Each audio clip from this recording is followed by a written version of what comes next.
Me and my family can never be the same. It'll never be full.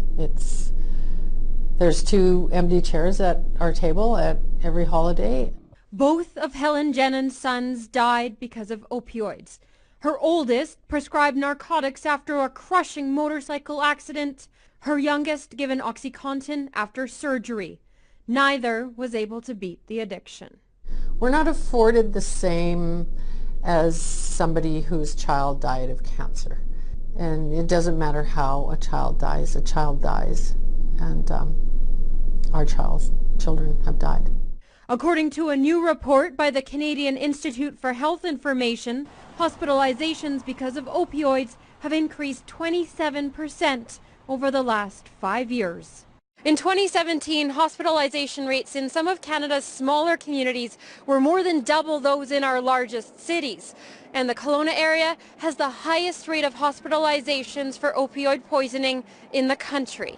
In bigger centers like Vancouver and Calgary and Edmonton and any big center like that have more services from nonprofit societies to government-funded programs and to private centers. But in smaller communities, when you're all of a sudden in distress, the first thing our brain tells us is we need to get to the hospital, and they don't have the other options. Dr. Jeffrey Eppler has watched as emergency room visits for opioid overdoses have spiked.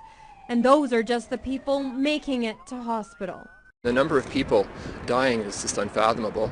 I've seen more overdoses in the last 1 or 2 years than I've seen in the previous 20 years. Eppler wants to see people with addiction given better access to mental health services. Getting them on Suboxone or Methadone, I think offering people take-home naloxone, if they're not really ready to stop using it, at least keep them safer. So we need detox beds. We need recovery programs, supportive recovery programs. We need supportive housing. So that when somebody comes out of a program, they have a place to go to start integrating themselves back into society. Jennens also wants to see a stronger strategy to wean those addicted to prescribed opioids off the drugs without driving them to the streets. Once the addiction takes hold, there's no more choice anymore.